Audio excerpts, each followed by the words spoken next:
Okay, now we studied about that. That is a basis of classification. Already the last slides we studied that is a cellular level of a organization.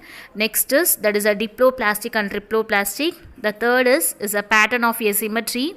And now we discussed about that. Fourth, that is a basis of classification is coelomic fluid. Okay, are you ready to learn the topic? Okay, so what is a coelom? Coelom is nothing but that is a body fluid.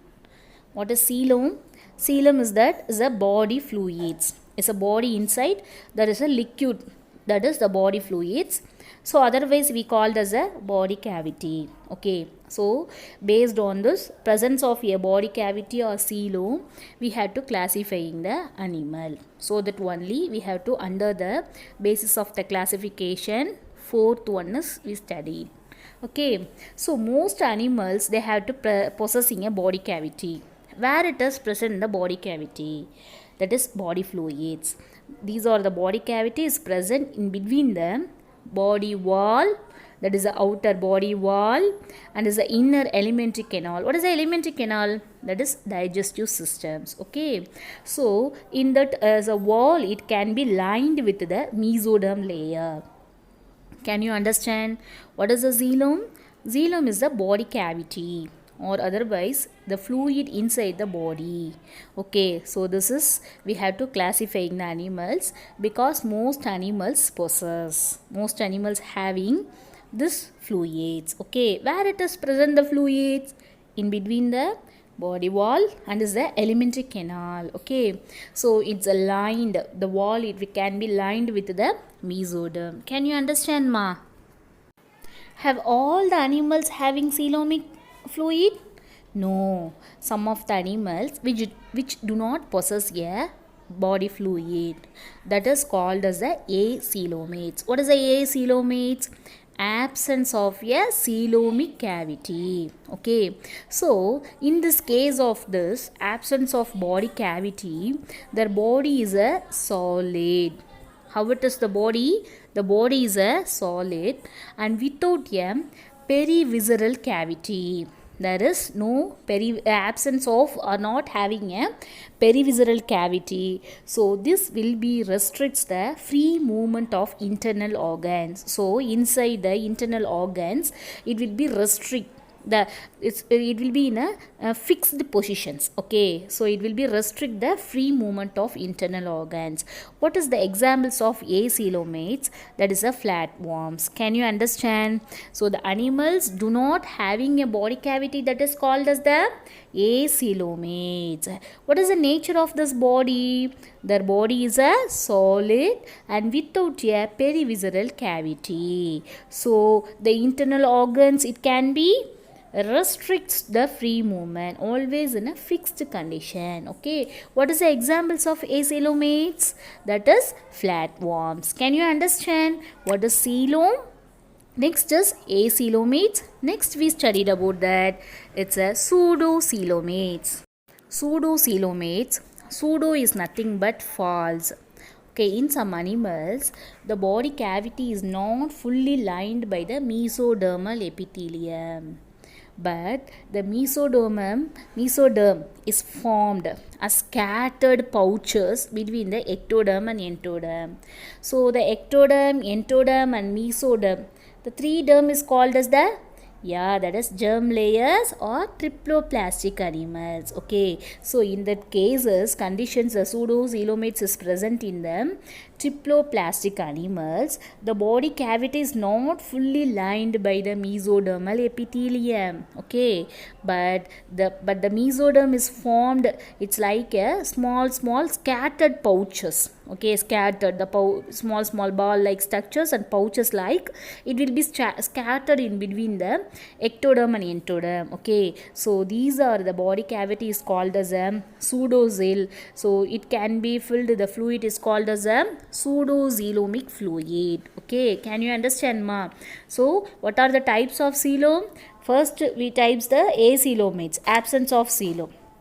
Next is there is a pseudocoel, that is a pseudocoelomic fluid. The cavity is not, the pseudocoel is not fully lined by the mesodermal epithelium. It looks like a scattered pouches between the round, ectoderm and entoderm. Okay, so next is, what is the example of pseudoxylomates? That is example of roundworms. Okay, the pseudoxylomic fluid in the pseudoxylom is act as a hydrostatic skeleton.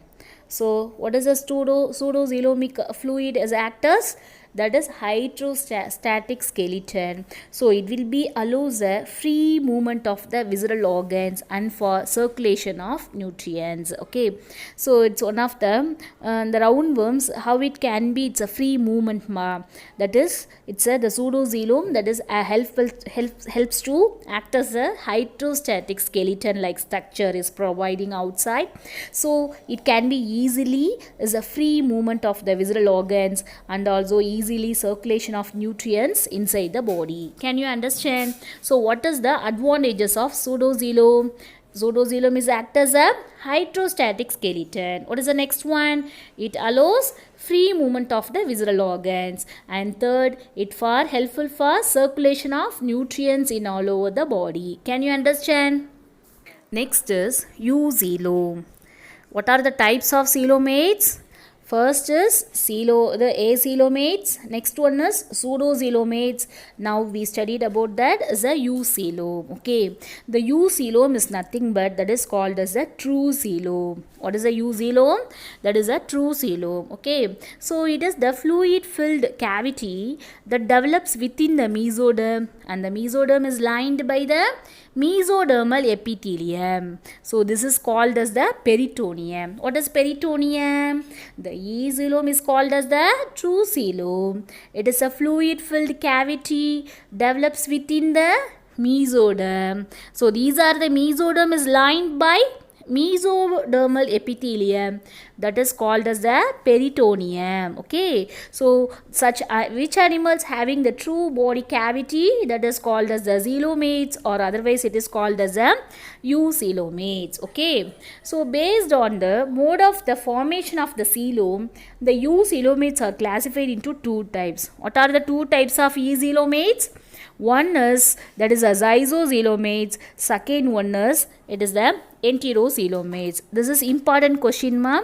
The 3 mark questions is again and again they have to asking. Okay, the last year public exam questions also this question asked in that public pattern. Okay. Next is, what is the differentiate between zygoxylomates and enteroxylomates? The zygoxylomates in these animals, the body cavity is formed by splitting of mesoderm. Underline, this is a key point. Zygoxylomates, the body cavity, that is the xylomic fluids, it will be formed.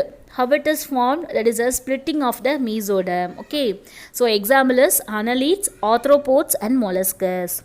Next is enteroxylomates. The enteroxylomates, the body cavity is formed from the mesodermal pouches of Arcantero. Note it ma.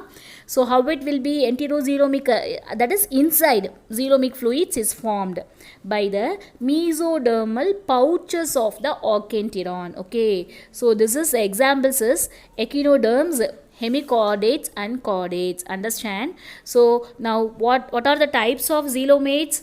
First one is that is axylomates, pseudoxylomates and xylomates. The euxylomates, that is two types. One is zygoxylomates and is enteroxylomates. How it is formed the zygoxylomates? That is splitting of mesoderm. How it is forming the enteroxylomate? That is the mesodermal pouches of Arcanteron. Okay, can you understand? This is, so what are the extra points related to these zygoxylomates and enteroxylomates? Because in sometimes they asking question in 3 marks and sometimes it's a 5 marks. So the 5 mark questions you have to write. These are the points added. Okay, what is the zygoxylomates? That is formed by the splitting of the mesoderm. The enteroxylomates, that is the pouches of the Arcanteron. Okay, so next is the second point. The xylom begins as is a splits within the solid mesodermal mass. Okay, so this is the mesoderm arises, that is a lateral out, it's a pocketing of a organteron, so with this the hollows that become a xylomic cavity. Okay, zyzoxylomate's cleavage is a holoblastic and spiral and determinate. This is that cleavage is radial and indeterminate. Okay, so where it is occurrence of a zyzoxylomates, that is the prostomes, so it will be occurrence at the deuterostomes. Okay, next is as usual the same previous slide, you have to write the examples. Can you understand? So this is for extra points getting. This is a diagrammatic view to understand the zyzoxylomates and enteroxylomates. Next is, do you know questions? What is the advantage of true xylome over a pseudoxylome? The xylome's advantage over the pseudoxylome, what is it, ma? Because the xylome that it allows the digestive tract and digestive systems to become more complex. Okay, the xylomic fluid is act as a hydrostatic skeleton and assist body process. So this is the advantages of a xylome. Can you understand? I repeat, what is the advantages of the xylome? It will be allows the digestive tract and digestive systems to become more complex, and these are the xylomic fluid is act as a hydrostatic skeleton and assist the body process. Okay, you have to catch the points and write in your own sentence. This is the fifth basis of classification, that is segmentation and notochord. Okay, some of the animals, that is the external, outside and internally, that is a series of a repeated units, that is called as a segments. So these are the serial repetition of some organs, that is called as a metamerism organisms. What is a metamerism? Externally and internally there is a series of a repeated units. Okay, that is called as a segments. So these are the segments, that is the serial repetitions of some organs, that is called as a metamerism. What is the differentiate between segments and metamerism? Series of a repeated units from external and internal both, that is segments. So the serial repetitions of some organs, that is called as a metamerism. Okay, the simplest form of segmentation is found in annelids. What is the example of annelids, ma? That is earthworm. Very good. So that is a unit of the body is very similar to the next one, but in arthropods of the cockroach the segments may look different and has a different functions. Can you understand? So the annelids and arthropods, the annelids having unit of body is very similar to the next one, but in the arthropods of examples of cockroach, that is look different and has a different functions. Underline. This is one more question. Next is notochord. So the animals which possess notochord, what is notochord, ma? That is embryonic development of chordates. Okay, the embryonic stages of the spinal cord, that is called as the notochord. Okay, the notochord at any stage of the development are called as the chordates. Okay, the notochord only present in the chordates. Okay, the notochord is a mesodermally derived rod-like structure. Underline. So the notochord is a mesodermally derived rod-like structure is formed on the dorsal side during the embryonic development in some animals. Okay, notochord is only formed during the embryonic development. Okay, so it is that only that is under the character of is a chordate. What is notochord? That is mesodermal. Ectoderm and entoderm, mesoderm. Which one is derived? Notochord. That is a mesoderm. Okay, derived rod-like structure. Question asking notochord is a ectoderm derived or entoderm derived or mesoderm derived. Okay, so the notochord is a mesodermal derived rod-like structures formed on the dorsal side during the embryonic development. Can you understand? Based on the presence or absence of notochord animals, it will be classified into two. One is chordates, another one is non-chordates. What are the chordates? Cephalochordates, urochordates, and fishes to animals. So these are the classes of chordates. Okay, Next is non-chordates, phylum Porifera to phylum Hemichordata. So these are the 8 phylum that will be is the non-chordates, and chordates having a 3 subclasses and is classes of 5 classes. Okay, can you understand, ma?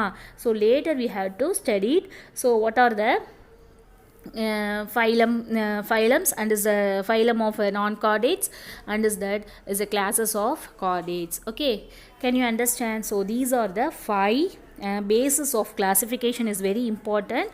This is equal to the max formula. Okay, if we have to understand this concept, we have to easily understand remaining all the phylums characteristics easily classified. Can you understand? Thank you.